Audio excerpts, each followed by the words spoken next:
Prime Minister Imran Khan Thursday expressed his confidence that the present government will win the war against mafia and ensure the supremacy of law. If we have to become a great nation, which was the concept behind Pakistan's creation, we have to ensure the rule of law, PM said while addressing Kisan Convention in Dera Ismail Khan. It is shameful that some people sitting abroad living in the proportions worth billions of rupees cannot show even the receipt or how they got that money and making speeches from there, PM remarked. The Premier said that big mafias did not want the rule of law in Pakistan because they benefit from their corrupt system and just wanted NRO. Then how this country will move forward, he questioned. PM Imran said we have often referred to the state of Medina and its principles. It was not only meant for any political gains. I don't use the name of Islam for personal benefit or for the vote. It is a part of my faith, he remarked. He said being a student of history, he had studied a lot about Islam, the life of Prophet Muhammad, peace be upon him, and the principles in Medina. PM Imran said there was a need to know and understand the principles adopted by the people in the state of Medina, which led to the fall of two superpowers of the era, enabling the Arabs to lead the world in few years. If we want to become an honorable nation, we have to take care of our self-respect without fear from anyone except Allah Almighty, he added. US Secretary of State Antony Blinken said Thursday he believed the world was united on pressing the Taliban after speaking with Pakistan, China and Russia, key players with Afghanistan's new rulers. Blinken met Thursday on the sidelines of the UN General Assembly with his counterpart from Pakistan and held talks with ministries of the four other veto-wielding Security Council members, including China and Russia, on Wednesday evening. I think there is a very strong unity of approach and unity of purpose, Blinken told reporters. The Taliban says that it seeks legitimacy, that it seeks support from the international community. The relationship that it has with the international community is going to be defined by the actions it takes. The State Department said Blinken highlighted the importance of coordinating our diplomatic engagement in talks with Pakistani Foreign Minister Shah Mahmood Qureshi. Pakistan has called for engagement with the Taliban and the unfreezing of Afghan assets, but Qureshi said earlier in the week that there was no rush to recognize a new Taliban government, a step opposed by Western nations. Qureshi, opening his meeting with Blinken, said, "We have to find a way of collectively working to achieve our common objective, which is peace and stability." The ministers of foreign affairs of the Organization of Islamic Cooperation Contact Group have called upon the international community to hold India accountable for the heinous crimes being committed by the Indian occupation forces in the Indian-occupied Jammu and Kashmir. In their joint communique after the meeting on the sidelines of the 76th session of the UN General Assembly in New York on Thursday, they reaffirmed their support for the legitimate struggle of the Kashmiri people for the realization of their inalienable right to self-determination. They declared that the final settlement of the Jammu and Kashmir dispute as per UN Security Council resolutions and a UN-supervised plebiscite is indispensable for durable peace and stability in South Asia. They demanded India to reverse all illegal and unilateral measures taken on or after 5 September 2019. They also asked it to stop the gross, systematic and widespread human rights abuses in the Indian illegally occupied Jammu Kashmir. They asked India to take concrete and meaningful steps for the full implementation of UNSC resolutions on Jammu and Kashmir. They directed their respective permanent representatives in New York and Geneva to regularly brief the UN Secretary General, President of the UN General Assembly and UN Security Council, President of the Human Rights Council and UN High Commissioner for Human Rights on the evolving developments in Indian illegally occupied Jammu and Kashmir. A Pakistan Air Force PAF trainer aircraft has crashed in the country's northwestern province of Khyber Pakhtunkhwa. Whereas there was no transparency or any casualty status according to an official statement, the aircraft collided in the Mardan area of the province during a monotonous training mission, PAF said in a statement. A high-level board of investigation has been ordered to examine the reason for the crash. However, PAF did not stipulate the pilot's condition, and as of August 6, a PAF aircraft collided near Attock during a monotonous mission. Furthermore, last year in September, a PAF aircraft collided near the Pindigab area of Attock area during the mundane flight. Previously, a PAF Mirage aircraft stopped near Shorkot in Punjab. In acknowledgement of Islamabad's assistance in the non-violent use of nuclear technology, Pakistan has been selected as a member of the Board of Governors of the International Atomic Energy Agency for the next 2 years. However, Pakistan has been selected 20 times to the board in the past and has frolicked a dynamic role in the preparation of the agency's policies and programs. Pakistan was last chosen as a member of IAEA in 2018. Out of the agency's 170 member countries, the board contains 35 members, out of which 11 are nominated to the IAEA's Board of Governors every 2 years. Furthermore, the IAEA is an international organization that pursues to encourage the diplomatic use of nuclear energy and constrain its use for any military perseverance containing nuclear weapons. Sindh cabinet has allowed procurement of 250 hybrid buses for Sindh intra-district people's bus services. A session of the provincial cabinet chaired by Chief Minister Syed Murad Ali Shah was given an update on the bus service project. The meeting stated that these buses will run in Karachi, Hyderabad, Sakhar, Larkana, Mirpur Khas and Shahid Benazirabad. Sindh government had allotted 8 billion rupees for the development in the fiscal year 2020-2021, while in 2021-2022, 6.4 billion rupees have been allocated, the cabinet informed. The project, when become operational, it will create 3,000 vacancies, the meeting told. The cabinet permitted the proposal of obtaining buses for the project, which will be attained from China in December. The NRTC will participate in the bus terminals and other facilities. BIAC Lahore to announce the second year result 2021 on 30th September 2021. Board of Intermediate and Secondary Education Lahore discloses BISC Lahore inter result on the annual basis. Professor Anfas Ahmed is the controller of examinations and Professor Riaz Ahmed Hashmi is the chairman of BISC Lahore. Students enrolled in the second year examination have been eagerly waiting for the results of the academic year 2021. Karachi is sinking. The city calls for help. Late monsoon in Karachi has caused flooding in different areas of the city today. However, rain was reported in large number of areas in the city today, including Nagan Chorangi, Nazimabad, North Karachi, Gulistan-e-Johar, Aurangi Town, Gulshan-e-Hadid, DHA Phase 2, Sadi Town and Kimadi, including many others. The lack of rainwater drainage has caused Karachi to sink. Pakistan Meteorological Department has forecast rains and thunderstorms in numerous parts of the city. Chairman of All Karachi Anjuman-e-Tajiran and President of Tariq Road Traders Alliance Ilyas Meghan, accompanied by the delegation President of Karachi Chamber of Commerce and Industry Shark Vora, and called on Senior Vice President Saqib Goodluck. During the meeting, issues related to traders affected by corona were discussed. Salim Unar, Nasir Mahmood, Mujahiduddin, Hanif Motiwala, Ilyas Bhatt, Sabir Ali, Munsab Shekhani and Muhammad Aslam, Abdul Samad Khan and others were present. On the occasion, Ilyas Meghan said that on the one hand, business activities have been severely affected due to the corona. A large number of shopkeepers have become indebted to banks in these circumstances, and the government has increased the prices and tax of petroleum products. This decision will put more burden on the people. Ilyas Meghan said that despite the corona, the Karachi Chamber of Commerce and Industry thanked the chairman of Businessman Group, Zubair Motiwala, and all the officials of the Karachi Chamber for highlighting the issues of the business community. The Karachi Chamber will continue to offer its services to the business community in the same way. Pakistan's liquid foreign exchange reserves decreased $663 million to $26.402 billion by the week ended September 17, 2021. The State Bank of Pakistan reported on Thursday. The foreign exchange reserves of the country were $27.065 billion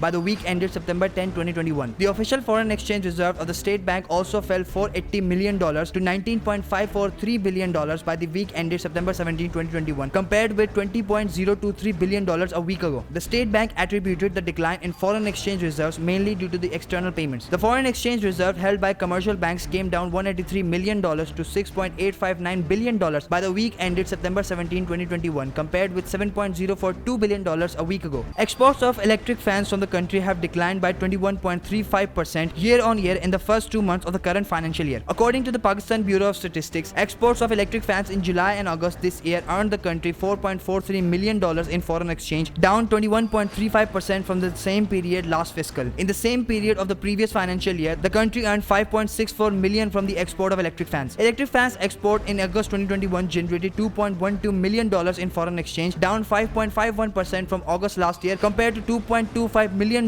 in August last year. Actress Veena Malik wants Pakistanis, especially those in the showbiz business, to have boundaries. Speaking in a recent interview, Veena Malik discussed the dress code do's and don'ts that should be followed in the profession. Pakistan is a sovereign land. People are wearing every type of dress here, and girls have the freedom to wear the clothes of their own choice. I believe government should make a dress code for showbiz as well. There should be some mentioned boundaries of dressing outlined by government for people in showbiz, said Veena. She continued, these industries which have no limits where people can do any sort of weird acts, I find that scary. There should be a limit. Netizens were quick to respond to Veena Malik's latest statement when it became widely circulated on social media. The keyboard warriors couldn't resist and started bashing Veena Malik. Experts are concerned that Meghan Markle and Prince Harry will end up having the last laugh. According to Express, the couple is writing a new chapter in the age-old American story of re-innovation and self-determination by announcing that they will be rejecting the British monarchy for the stuff of American dreams, which was brought to light by cultural expert Patricia Grisafi. They've decided that Hollywood can give them more power over their lives and influence over everyone else than Buckingham Palace. Meghan is having the last laugh as she and Harry fully embrace America, Ms. Grisafi added. Contrary to what the British press would have you believe, Harry has stated that he would not be dragged kicking and screaming. Pakistan Cricket Board Chairman Ramiz Raja and Federal Minister for Information and Broadcasting Fawad Chaudhry have exchanged thoughts on launching a new channel dedicated to cricket. The news broke during a meeting between the two of the Federal Government of Information and Broadcasting, according to a statement released by the ministry. Ramiz was elected as the PCB Chairman on September 13. In his first press conference, he promised to bring back the glory that Pakistan cricket once enjoyed. The PCB Chairman stated that he will focus on maintaining consistency in the board's policy as well as improvising club cricket, new talent, coaching and the national cricket team's performance. Raja stated that he has both long-term and short-term aims for the Pakistani team. Regarding the tour of Pakistan, a statement has come out from the West Indies Cricket Board stating that it intends to fulfill the commitment of any tour including Pakistan. Cricket West Indies says that they plan to fulfill the commitment of any tour including Pakistan, our intention is that we will fulfill the responsibilities of the tour. Josh O'Groat, CEO of West Indies Cricket, said, as in the past, we will review all the necessary processes before the second one. We will talk to the West Indies Players Association and the players. He said that our men's and women's teams have played in Pakistan and at present our focus is on the T20 World Cup. As per spoke to Pakistan Cricket Board CEO Wasim Khan on the phone on Tuesday about what happened last week. Women's teams have to visit Pakistan. He further added that he will have more talks at the end of the week. It may be recalled that the West Indies is scheduled to visit Pakistan to play a series of 3 ODIs and 3 T20 international matches. In China, a video of 15 skyscrapers being demolished at the same time has gone viral. After sitting unfinished for 18 years, 15 high-rise buildings in China were blasted simultaneously in a jaw-dropping sight captured on camera. Skyscrapers incoming, the capital of Yunnan province, were devastated and turned into a massive mountain of dust. According to China's state-run Xinhua News, 4.6 tons of explosive were positioned at 85,000 blasting locations in the buildings for demolition. According to the report, the mission was finished in about 45 seconds. According to Coming Daily, Emergency Rescue Department dispatched more than 2,000 support personnel to set up 8 emergency rescue teams, including on-set fire rescue teams, comprehensive emergency teams, flood control emergency teams, and urban management logistic teams to ensure that the blasting work is completely safe. According to the media, the coordinated explosives were carried out according to the specific plan. During the demolition preparation, local stores were closed and occupants in neighboring buildings were evacuated.